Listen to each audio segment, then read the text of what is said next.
नमस्कार दोस्तों। कोई दो एक दिन पहले 27 मार्च को यूजीसी ने एक गैजेट नोटिफिकेशन जारी किया था, आप देख रहे हैं।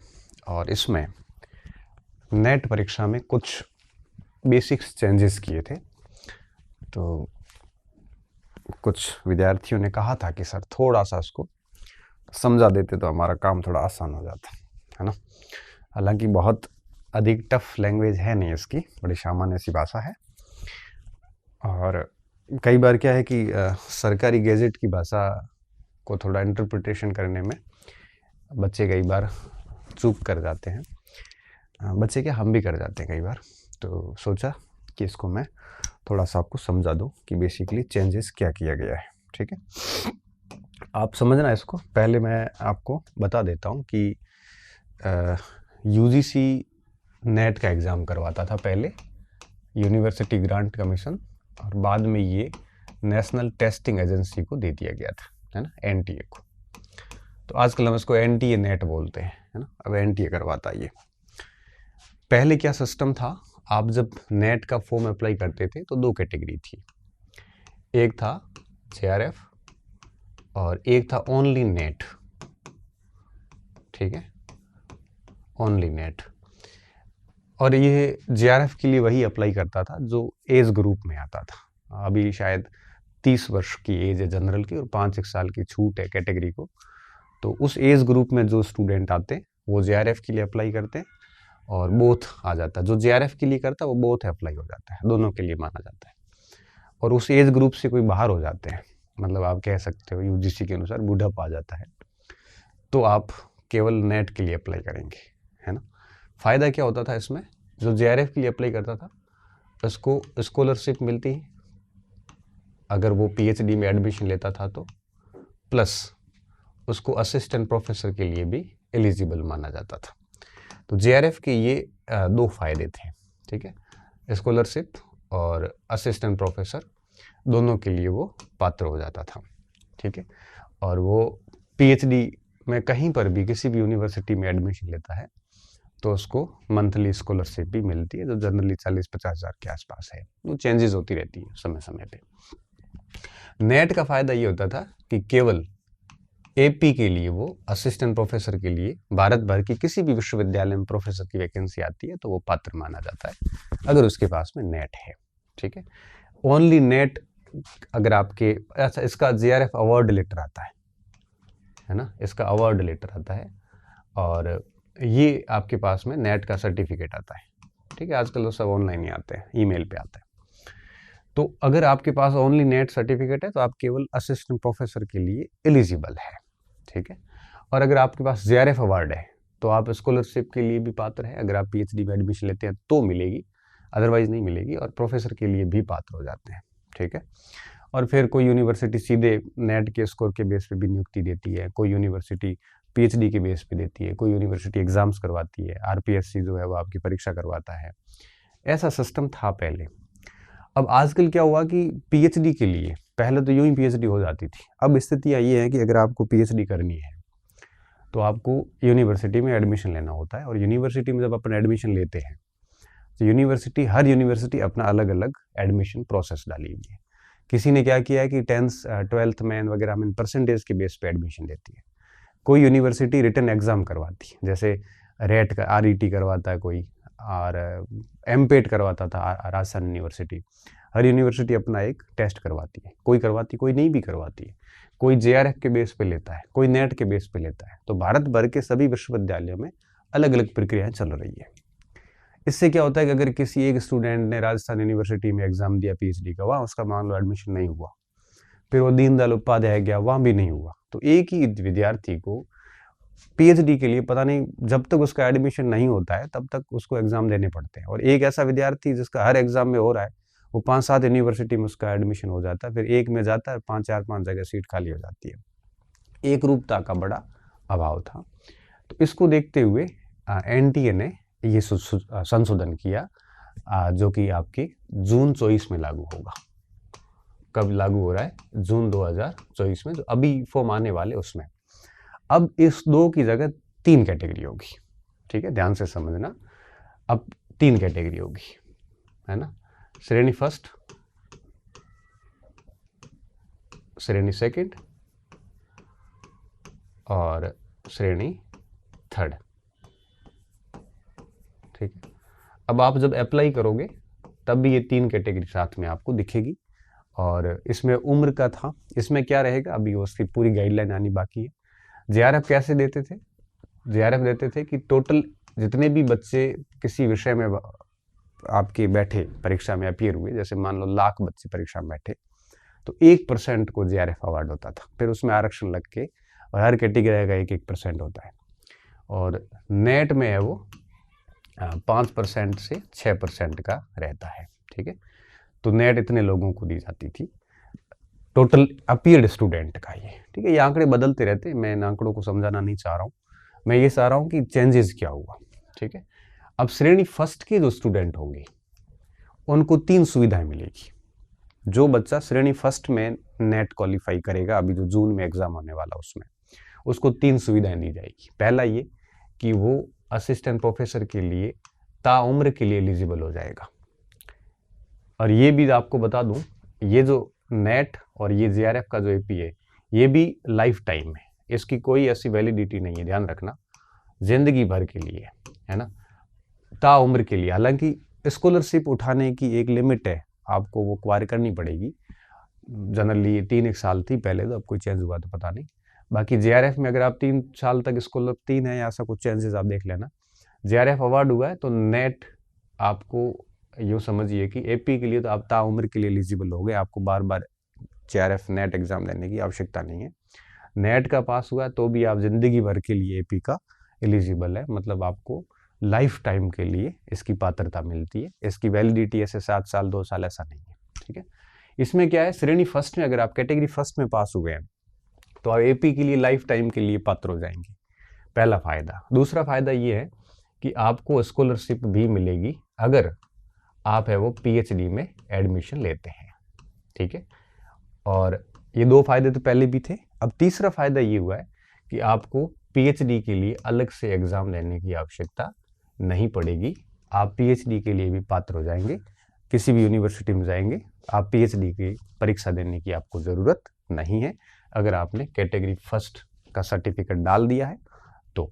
अब यहाँ एक दिक्कत और भी आती है, मान लो कि किसी यूनिवर्सिटी में 10 सीट थी और 10 सीट जेआरएफ के बच्चे आ गए, कैटेगरी फर्स्ट के बच्चे आ गए, और उसकी जगह मान लो कि 12 आ गए और 10 ही सीट है और 12 ही कैटेगरी फर्स्ट के मान लो स्टूडेंट है, तो ऐसी स्थिति में यूनिवर्सिटी आपका 12 का इंटरव्यू करवाएगी और उस इंटरव्यू के बेस पे आपको सीधा पीएचडी में एडमिशन दे दिया जाएगा और जो 2 बच्चे बचेंगे वो किसी दूसरी यूनिवर्सिटी में अप्लाई कर लेंगे। ठीक है, तो कैटेगरी फर्स्ट में ये 3 फायदे। अब इस कैटेगरी फर्स्ट में कितने प्रतिशत स्टूडेंट पास करेंगे ये अभी तय नहीं, बट मुझे लगता यूँ है कि 1% वाला यही रहेगा। ठीक है, अब दूसरी जो कट ऑफ आएगी वो आएगी कैटेगरी सेकंड की। कैटेगरी सेकंड में क्या होगा, कैटेगरी सेकंड में आप एपी के लिए एलिजिबल हो जाएंगे, प्लस आप पीएचडी के लिए एलिजिबल हो जाएंगे, और ध्यान रखना आपको स्कॉलरशिप नहीं मिलेगी, केवल 2 चीज़ें मिलेगी। कैटेगरी फर्स्ट में आपको ये एक्स्ट्रा दी जाती है। ठीक है, और अच्छा, इसकी एपी के लिए आप लाइफ टाइम के रहेंगे और स्कॉलरशिप का आपका 3 साल का ऑलमोस्ट रहता है, और पीएचडी का आपका यूँ कहिए कि 1 साल की वैलिडिटी रहेगी पीएचडी की। 1 साल के भीतर आपको कहीं कहीं एडमिशन लेना पड़ेगा। अगर आप नहीं लेते हैं तो फिर आपको अगला नेट और देना पड़ेगा। नेट भी साल में 2 बार होता है। श्रेणी सेकंड में 2 चीज़ें हैं, एपी के लिए तो आप लाइफ टाइम के लिए पात्र हो जाएंगे, आपको बार बार देने की जरूरत नहीं है, और पीएचडी में आपको 1 साल के भीतर एडमिशन लेना होता है, इसकी वैलिडिटी 1 साल ही है पीएचडी वाली। ठीक है, श्रेणी 3 में क्या मिलेगा आपको, अगर आप कैटेगरी, अब इसमें कितने % पास करेंगे यह भी कोई फिक्स नहीं है, लेकिन जनरली यही लग रहा है। ठीक है, श्रेणी 3 में क्या फायदा दिया है, श्रेणी 3 में आप केवल और केवल पीएचडी के लिए अप्लाई कर सकते हैं, आप प्रोफेसर के लिए भी पात्र नहीं है और न ही आप स्कॉलरशिप के लिए पात्र हैं। कैटेगरी 3 में कितने % पास करेंगे ये अभी तय नहीं है, मुझे लगता है 10-15% के आसपास होंगे, मुझे ऐसा लगता है। ठीक है, तो श्रेणी 3 में अगर किसी का नेट हुआ है तो उसका सर्टिफिकेट अलग आएगा, श्रेणी 2 वाले का सर्टिफिकेट अलग आएगा, श्रेणी फर्स्ट का सर्टिफिकेट अलग आएगा। ठीक है, और ख़ास बात देखिए, तीनों की कट ऑफ अलग होगी, तीनों के परसेंटाइल में भी आएंगे और मार्क्स भी बताएंगे। ठीक है, अच्छा, अब देखिए, इसकी वैलिडिटी 1 साल ही है ना, 1 साल ही वैलिडिटी है इसकी पीएचडी की। इसमें भी पीएचडी दोनों की, तीनों की, आप यूं समझिए 1 साल के भीतर आपको एडमिशन लेना होगा, ठीक है। हालांकि अगर श्रेणी फर्स्ट में है आप, तो आपको स्कॉलरशिप के टाइम तक पीएचडी का वैलिड रहेगा। तो स्कॉलरशिप का टाइम मान लो अभी जैसे 3 साल का चल रहा है शायद, तो इसका 3 साल की वैलिडिटी रहेगी। कैटेगरी 2 और 3 में अगर आप पास होते हैं, कैटेगरी फर्स्ट में पास अगर नहीं हुए, तो आपकी पीएचडी की जो एडमिशन की वैलिडिटी 1 साल ही रहेगी, लेकिन असिस्टेंट प्रोफेसर का आपको आजीवन फायदा मिलता रहेगा, ठीक है। ये बात है। अब आपको ये रहेगा कि मान लो कैटेगरी फर्स्ट के बच्चे मिल गए उनको, तो कैटेगरी सेकंड और कैटेगरी थर्ड का एडमिशन नहीं होगा। अब मान लो कि कैटेगरी 10 सीट थी किसी यूनिवर्सिटी में, उसमें 3 बच्चे तो आ गए कैटेगरी फर्स्ट की, तो उन्होंने तीनों को तो ले लिया डायरेक्ट। अब बचे 7 बच्चे, 7 बच्चे आ गए सेकंड और थर्ड कैटेगरी के। तो इसमें क्या स्थिति आएगी? फिर ये क्या करेंगे, आपने जो नंबर प्राप्त किए हैं, जो मार्क्स हासिल किए हैं, उसका 70% वेटेज काउंट करेंगे, प्लस 30% आपका इंटरव्यू वेटेज करेंगे, और 100% में मेरिट बना के, और फिर जो भी टॉप बच्चे आएंगे वो ले लेंगे। इस हिसाब से उनका एडमिशन किया जाएगा। तो अब नेट एनटीए जो है वो केवल प्रोफेसर और स्कॉलरशिप के लिए नहीं है, बल्कि अब आपको यूनिवर्सिटी के बार बार एग्जाम देने नहीं पड़ेंगे। अभी ये तय नहीं है कि ये अनिवार्य रूप से सभी यूनिवर्सिटी पे लागू किया है या केंद्रीय विद्यालय यूनिवर्सिटीज पे लागू किया है, लेकिन ये राष्ट्रीय शिक्षा नीति के प्रावधान है। तो मुझे लगता है कि भारत भर की सभी विश्वविद्यालयों पे ये आज नहीं तो कल लागू हो जाएगा, ठीक है। तो ये सिस्टम अभी नया चेंजेस किया है। अब मैं थोड़ा सा आपको ये दिखा देता हूँ कि इन्होंने क्या किया है, तो थोड़ा सा अपना आदेश और पढ़ लेते हैं, ठीक है। तो 27 मार्च की बात है ये, और ये नेशनल एलिजिबिलिटी टेस्ट नेट को है वो एडमिशन, पीएचडी के एडमिशन के लिए भी एक एडमिशन टेस्ट के रूप में भी पात्र माना जाएगा। चेंजेस क्या किया देखिए, ठीक है। तो अब देखो, इन्होंने जो चेंज किया है ये 13 मार्च 2024 का चेंज है, और अब आपके 24-25 अर्थात जून 2024 से ये बातें लागू हो जाएगी। आपके पास में नेट जून 24 से पहले के हैं, तो आप प्रोफेसर के लिए आगे से भी पात्र रहेंगे। आगे अगर आपको पीएचडी में एडमिशन लेना है, तो मुझे लगता है कि आपको एक बार फिर नेट देना पड़ेगा, और आप है वो कैटेगरी फर्स्ट, सेकंड, थर्ड जहाँ भी पास होंगे, आप पीएचडी के लिए पात्र हो जाएंगे, है ना। अगर आप कैटेगरी फर्स्ट में होते सरकारी सेवक है, तो आप जेआरएफ तो उठा नहीं सकते, लेकिन आपका नेट और पीएचडी एंट्रेंस का काम हो जाएगा। ध्यान रखना, कैटेगरी 2 और कैटेगरी थर्ड में तो केवल आप पीएचडी का एडमिशन ही करवा सकते हो। कैटेगरी थर्ड का बच्चा प्रोफेसर के लिए पात्र नहीं है, और उसकी वैलिडिटी कैटेगरी थर्ड की 1 साल की रहेगी। और कैटेगरी 2 में भी आप एपी का तो लाइफ टाइम रहेगा, लेकिन एडमिशन जो पीएचडी का है वो 1 साल की वैलिडिटी तक की रहेगा, है ना। आपको अगर 1 साल में एडमिशन नहीं लिया, दूसरी बार फिर आपको नेट देना पड़ेगा, ठीक है। अब देखो इन्होंने क्या चेंजेस किए हैं, वो चेंजेस मैं आपको शॉर्ट में बता देता हूँ। कैटेगरी फर्स्ट, कैटेगरी 2 और कैटेगरी थर्ड, अब तीन होंगे, पहले 2 ही होते थे, जेआरएफ और दूसरा था नेट। जेआरएफ में नेट स्वतः ही शामिल हो जाता था पहले, और जिसका नेट होता था तो जरूरी नहीं उसका जेआरएफ भी हो, दोनों की अलग कट ऑफ आती थी। अब क्या होगा, अब 3 कैटेगरी है। कैटेगरी फर्स्ट की कट ऑफ अलग होगी, ध्यान रखना, सेकंड की कट ऑफ अलग होगी, थर्ड की कट ऑफ अलग होगी, तीनों की डिग्री सर्टिफिकेट भी अलग अलग कलर के आते हैं, ठीक है। अगर आपने कैटेगरी फर्स्ट में आपने पास किया है, मतलब आप फर्स्ट क्लास बच्चे हैं, लगभग 1% के आसपास पास होंगे, तो आप जेआरएफ भी ले सकेंगे, स्कॉलरशिप भी ले सकेंगे, और प्रोफेसर भी बन सकेंगे, और पीएचडी में एडमिशन भी ले सकेंगे। कैटेगरी फर्स्ट का बच्चा टॉप क्लास बच्चा। कैटेगरी सेकंड का जो बच्चा है वो असिस्टेंट प्रोफेसर के लिए तो एलिजिबल है, पीएचडी एडमिशन के लिए भी एलिजिबल है, लेकिन छात्रवृत्ति के लिए एलिजिबल नहीं है। इसमें 5-6% बच्चे होंगे। कैटेगरी थर्ड, इसमें न आप स्कॉलरशिप ले सकते, न प्रोफेसर के लिए पात्रता का दावा कर सकते, हाँ आप पीएचडी का एडमिशन है वो ले सकते हैं, ठीक है। तो ये इस बार नया किया। अब आप स्वाभाविक सी बात, इसमें ज़्यादा बच्चे पास करेंगे, कट ऑफ भी कम रहेगी। इसमें थोड़े से कम बच्चे होंगे, कैटेगरी थर्ड से थोड़ी सी कट ऑफ भी ज़्यादा रहेगी। कैटेगरी फर्स्ट में बच्चे भी बहुत कम होंगे, और इसकी कट ऑफ भी बहुत अधिक रहती है, ठीक है, क्योंकि टॉप श्रेणी है तो 1% बच्चे भी शायद पास करें या ना करें, वो भी आगे क्लियर होगा। अब जब ये रिजल्ट आएगा तो तीनों की अलग अलग परसेंटाइल भी दिखाएंगे और तीनों के अलग अलग अंक भी दिखाएंगे। पहले केवल परसेंटाइल दिखाए जाते थे, बच्चों को पता भी नहीं चलता था कि उसके अंक कितने आए, कितने नंबर से फेल हुआ है, बच्चों को पता भी नहीं चलता था। अब ये क्या करेंगे, परसेंटाइल भी दिखाएंगे और अंक भी साथ में दिखाएंगे।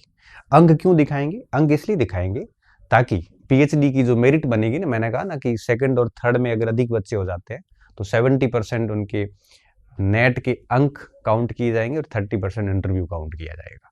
तो कैसे करेंगे था 70%? तो उसके लिए अंक की आवश्यकता होती। परसेंटाइल होते हैं तो अंक बताती नहीं है यूजीसी, एनटीए बताता नहीं है। अब इन्होंने क्या किया है कि हम आपको परसेंटाइल भी दिखाएंगे और अंक भी साथ में दिखाएंगे। ये बहुत अच्छी सुविधा हो गई।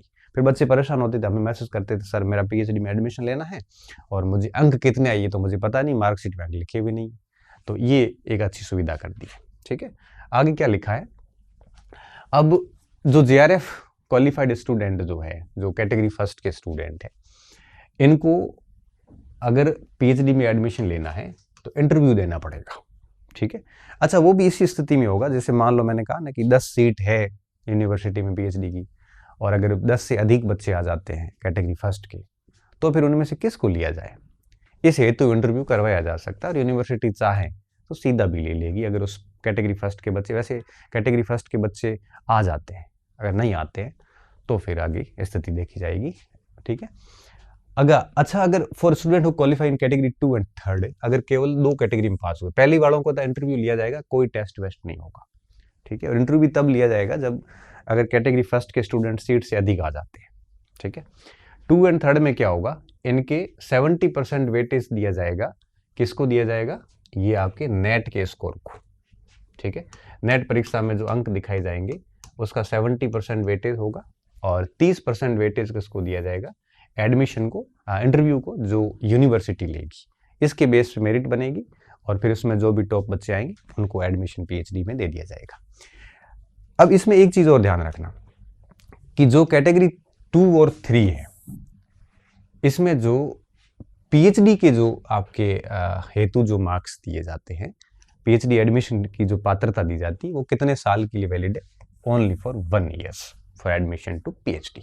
ठीक है, बट इसमें यह भी ध्यान रखना कि अगर आप कैटेगरी 3 में हैं तो केवल पीएचडी के लिए तो आपकी कैटेगरी 3 1 साल के लिए ही काम की रहेगी, लेकिन कैटेगरी 2 में आपकी नेट जो होगी वो तो लाइफ टाइम के लिए रहेगी, लेकिन आपका जो सुविधा दी जाती है पीएचडी एडमिशन की वो केवल 1 साल की दी जाएगी, है ना। इसको आप ऐसे भी समझ सकते हैं, कैटेगरी 2 में आपका ये तो लाइफ टाइम रहेगा फायदा, बट ये फायदा केवल और केवल 1 ईयर के लिए रहेगा।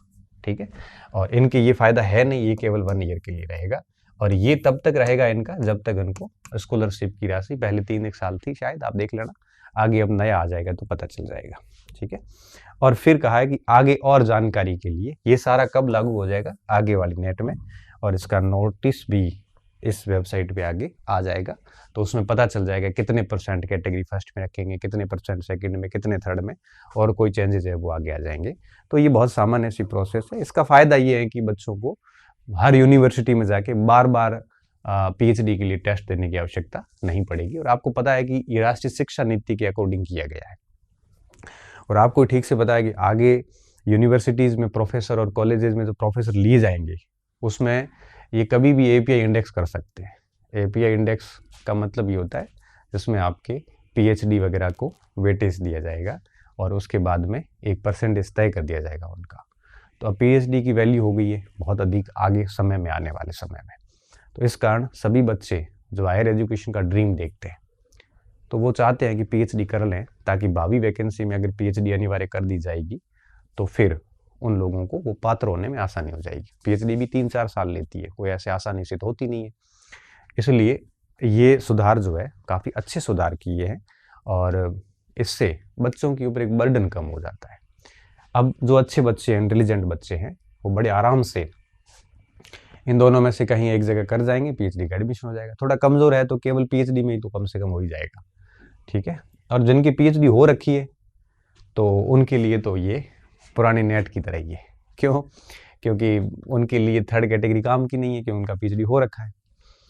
और जेआरएफ वो ले नहीं सकते क्योंकि उनका पीएचडी हो रखा है, उनके नेट के लिए चाहिए, फिर वो कहीं पे भी भली पास हो जाए। ठीक है, तो ये सामान्य सा बिंदु था, और इसके ऊपर कोई अपडेट आगे आया तो अपन आपको सूचना देते रहेंगे। और बाकी खुद आत्मदीप भव, अपने द्वीप खुद बनिए, खुद समझिए चीज़ों को, और ज़्यादा अच्छा लगेगा। और हमारा तो काम है थोड़ा थोड़ा अवेयर करना आपको, आप खुद अवेयर होंगे तो मुझे बड़ा अच्छा लगेगा। ठीक है, बहुत बहुत धन्यवाद विद्यार्थियों, अच्छे रहिए, मस्त रहिए, पढ़ते रहिए और जागरूक बने रहिए।